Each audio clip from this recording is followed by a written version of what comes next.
Welcome to SFC Academy, your go-to freight decarbonization education and knowledge hub. Let's take a closer look at how Sustainable Aviation Fuel, or in short, SAF, is handled under the EU's new ReFuelEU Aviation regulation. When conventional kerosene is burned, the airline accounts for these emissions as Scope 1 emissions, which considers the fuel used in the aircraft between the start of the engines and shutdown after landing. At the same time, cargo owners account for the same emissions in their Scope 3 inventory because it's their goods being transported from A to B and they have an indirect responsibility for those emissions. To abate these emissions, an airline can use a low-emission solution like SAF.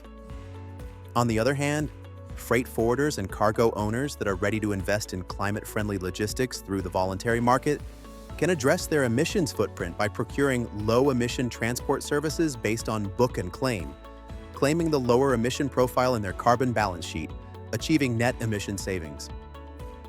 Case 1 compliant SAF only, regulatory market.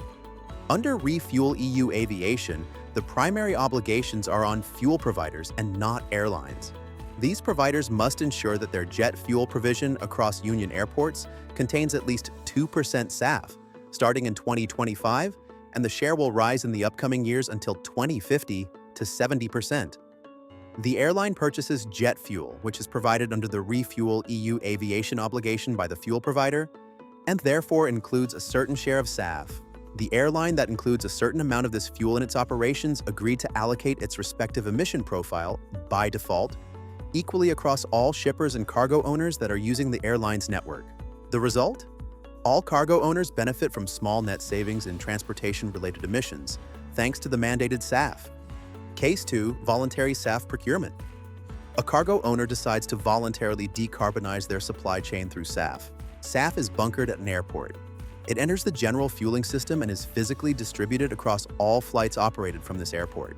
By burning the fuel, including the SAF shares in an aircraft, the airline may generate a Low Emission Transport Services, or LETS, and the corresponding net emission savings to allocate to any of its transport services, without physically burning SAF on such services.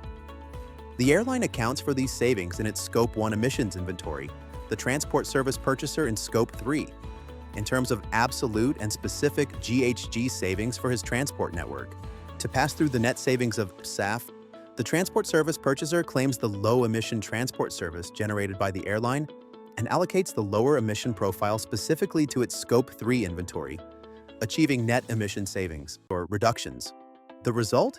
The airline reduces its emissions in Scope 1 and the transport service purchaser benefits fully from the SAF investment in its Scope 3 inventory, be it a forwarder or a cargo owner.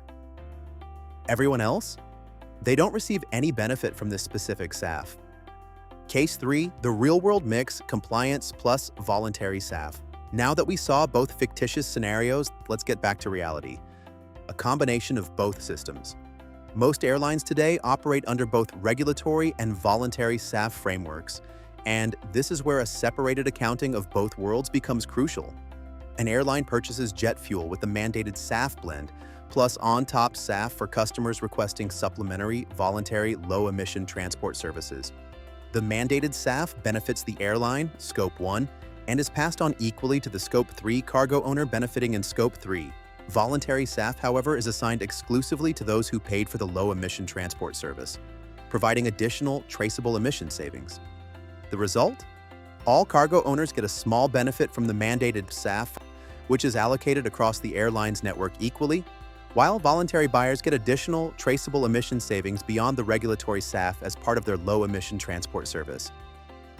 To wrap it up, the fuel provider blends the mandated 2% SAF volumes into Union Airport's general fuel supply. The airline takes up a certain purchased amount of this mix and, by default, distributes the emission savings equally across all Scope 3 service users in its network, so everyone benefits. However, to achieve larger emission savings, the airline and specific Scope 3 users need to invest in the voluntary SAF market. Although this SAF is physically used on the same flights and within the same airport system, its emissions benefits are allocated exclusively to a specific low-emission transport service that was purchased by the transport service purchaser, or allocated to a transport operation category, or TOC. If you'd like to learn more, take a look at our SFC MBM framework or enroll in our aviation emissions calculation and practice training. Thank you for watching and for supporting sustainability in air freight.